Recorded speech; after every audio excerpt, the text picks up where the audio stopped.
Halo, assalamualaikum dok. Salam, gimana? Dokter Jaka, wah ini eksis banget nih. Iya kan, di mana-mana di TV-TV, gile, kacau, semua layar kaca lu semua, dok. Masa sih? Nggak berlebihan nih.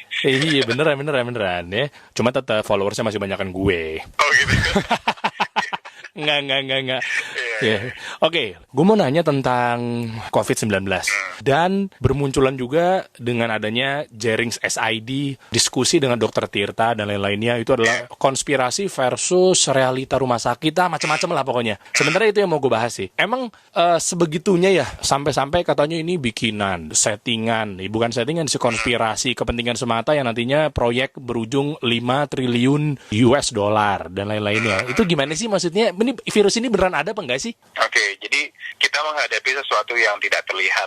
Oke. Jadi sesuatu yang tidak kasat mata, sehingga semua orang berhak berpikir mengenai kondisi ini sekarang, gitu ya. Oke. Apalagi sekarang orang work from home, orang nggak punya uang, orang stres di rumah, gitu ya. Pasti pikiran-pikiran liar itu semua berhak lah. Iya. Mereka membuat kesimpulan. Cuman yang menjadi masalah adalah gini, ketika kita mau berpendapat beropini, taruhlah di tempat yang benar. Kemudian kalau memang masih belum terbukti, kita jangan terlalu terburu-buru gitu, apalagi sampai menghasut orang lain.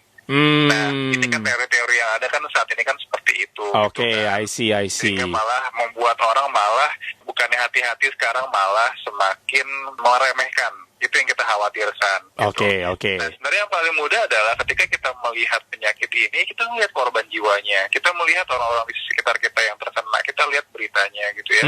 Banyak yang orang tuanya meninggal, banyak tenaga medis yang juga menjadi korban gitu. Masa dengan hasil yang seperti itu kita masih aja sih denial terhadap kondisi ini. Oh, gitu. keren. 80% gejalanya ringan atau bahkan tidak ada gejala. Nah, Tapi kan ini kali ini ya. Gara-gara itu stigmanya muncul kali ya. benar, tapi kan kita nggak ada yang tahu apakah kita nanti yang di 15% itu, apakah kita yang menjadi korban di 5% nanti. Nggak ada yang bisa ngejamin itu semua gitu. Oke. Apakah yang kita merasa sehat tapi ternyata kita ketemu dengan orang tua kita ketemu sama anak kita yang imunnya belum bagus, akhirnya mereka menjadi korban, kan bisa aja gitu. Jadi waspada itu perlu gitu ya. Oke lah, orang boleh berpikir macam-macam teorinya, cuman tolong protokol tetap dijalankan dan waspada tetap harus dijalankan. Itu sih. Oke, keren.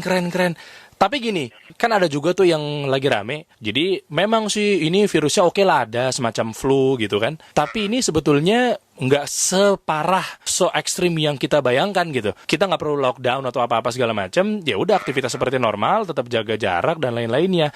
Nah itu, ada pasien yang datang ke rumah sakit, itu mungkin awalnya DBD, tapi tiba-tiba divonis ke corona, ya kan?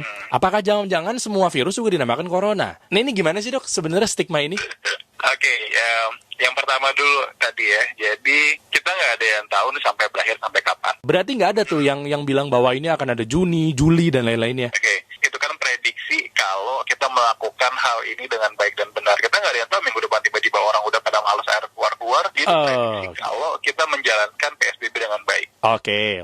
Dapat nih. Oke. Kita nggak tahu nih ke depannya seperti apa. Yang pasti adalah gaya kita akan berubah. Maksudnya lifestyle kita akan berubah. Kan ada yang bilang the new normal dan lain-lain gitu ya. Nah, jadi mungkin nanti dalam setahun 2 tahun jaga jarak, pakai masker, pakai face shield, kemudian hand sanitizer wajib di kantong gitu. Itu mungkin akan menjadi habit kita nanti. Oh iya benar juga ya. Ini hikmahnya lah ceritanya ya. Iya gitu. Jadi pasti kita akan ada perubahan, apakah nanti di kantor masuknya 2 hari sekali atau gimana gitu. Amin. Setuju tuh. Kita pasti akan modifikasi gaya hidup kita gitu. Itu yang mungkin akan terjadi. Nah, tapi saat ini outbreak-nya lagi tinggi-tingginya, penyebaran lagi tinggi-tingginya. Jadi untuk waktu ke depan ini please di rumah dulu gitu. Pasti nanti kita akan bergerak kok. Pasti kita akan kerja lagi, tapi saat ini ikuti dulu program pemerintah, ikuti dulu anjuran-anjuran yang ada gitu, dengan di rumah aja. Nah itu yang pertama. Tadi yang kedua yang mana ya? Oh yang ini ya, DBD dan lain-lain.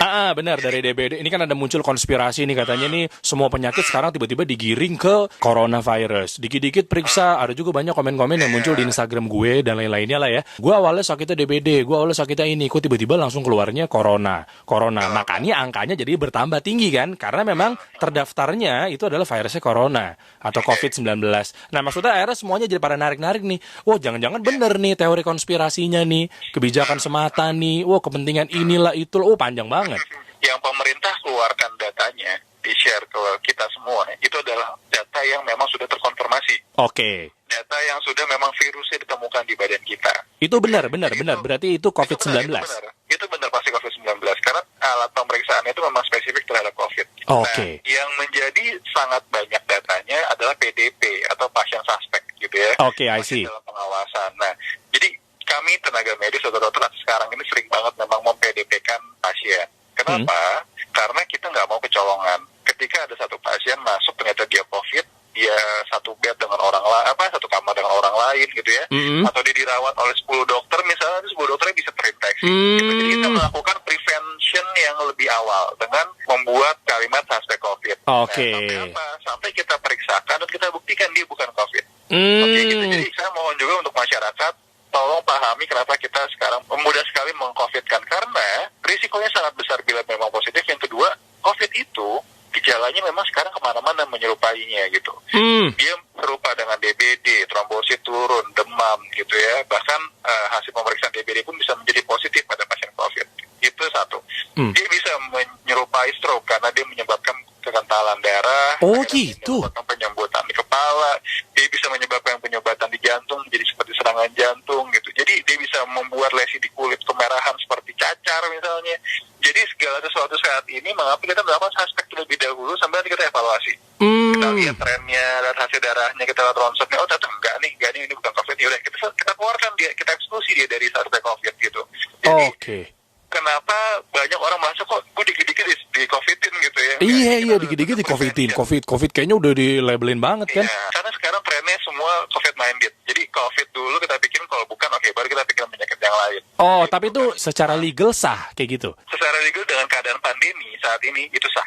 Oke. Dunia pun menyarankan kita pikirkan dulu nih COVID atau bukan, setelah itu baru kita pikirkan yang lain. Oh, boleh itu ya? Itu boleh, dalam keadaan pandemi soalnya. Oke. Tapi tentu saja dengan pertanggungjawaban ya. Jadi ingin tanya, pasti tenaga medis bilang, oke ini hasil darahnya gini, ini ronsennya kayak gini. Iya dong. Lagi-lagi ke data dong ya, nggak bisa langsung asal vonis. Iya. Kok keluarga atau pasien marah atau nanya gitu, kenapa kok saya dibilang COVID? Pasti ada reasoning yang jelas. Tapi kalau misalnya memang ada data seperti itu ya, pasien juga jangan marah gitu, karena memang secara data terbukti. Oh, dan jangan kami juga nggak akan tiba-tiba meng-COVID-kan seseorang dengan tiba-tiba, itu pasti nggak mungkin. Oke. Wah, ini udah mulai terpecahkan nih kayaknya nih emang nih. Udah terpecahkan nih, berarti memang virusnya ada ya? Virusnya ada, bahkan kalau dilihat dari mikroskop pun ada. Cuma kan nggak semua orang punya kesempatan untuk melihat virusnya. Gitu. Jadi yang bisa kita lihat sekarang adalah orang yang sakit, gejalanya. Ya mudah-mudahan sih di orang sekitar kita nggak ada yang sampai sakit atau meninggal dunia gitu ya. Oh ya, amin. Kita lihatlah di berita gitu, kita lihat orang sedih, orang tuanya kena dan lain-lain. Masa sih kita masih nggak percaya juga ada barang ini di dunia ini gitu loh. Oke. Mungkin ini gue nggak tahu, terakhir kali ya. Ini apakah virus ini ada hubungannya dengan Amerika atau Cina? Dengan adanya katanya mereka tuh udah perang biologis, perang dagang dan lain-lainnya. Gue nggak tahu, lo berani jawab apa nggak sih, Dok? Setiap orang berhak berpikir seperti itu. Oke. Ya. Setiap kejadian resiko itu mungkin ada. Oke, itu mungkin ada. Oke. Tapi memang saat ini banyak penelitian menyatakan bahwa mutasi-mutasi yang terjadi pada virus corona, itu virus RNA ya. Virus RNA itu sangat mudah sekali bermutasi. Dan teori-teori yang ada memang dalam beberapa tahun sekali dia akan combine dengan virus yang lainnya sehingga dia menjadi mutasi, menjadi virus yang baru. Gitu. Oh gitu. Dan kita lihat dari tren bertahun-tahun ada gitu, mutasi-mutasi ini terus ada. Jadi sebenarnya ini menjadi zaman purba juga, penyakit-penyakit virus yang seperti ini memang musuhnya manusia dari dulu gitu ya. Dan itu memang selalu ada dan trennya memang selalu muncul. Nah, tetapi mau ini akhirnya siapapun yang bikin, apakah memang secara alamiah atau memang secara senjata. Yoi, gitu, kan katanya kan ada yang bilang virus ini adalah buatan manusia yang bocor gitu di laboratoriumnya gitu kan. Iya gitu.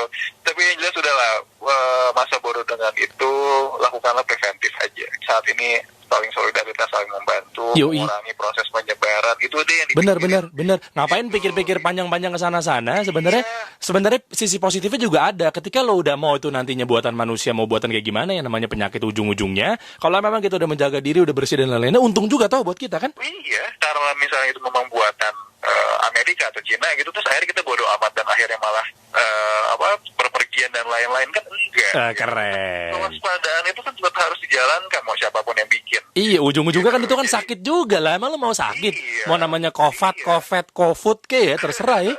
Yang penting itu penyakit ya. Jadi gini, orang akan menganggap abang karena memang tidak pernah punya pengalaman gitu. Kenapa kami tenaga medis sangat wanti-wanti? Karena kami melihat sendiri bagaimana orang yang sesak. Kami lihat sendiri bagaimana orang tuh bisa memburuk dengan cepat gitu, dengan manifestasi yang bermacam-macam. Please, memang 80% tidak bergejala, tapi kita nggak ada yang tahu. Kita mungkin ada di 20% sisanya. Keren. Dokter Jaka, spesialis paru. S4. Luar biasa nih. BTW lu praktek di mana aja, Dok?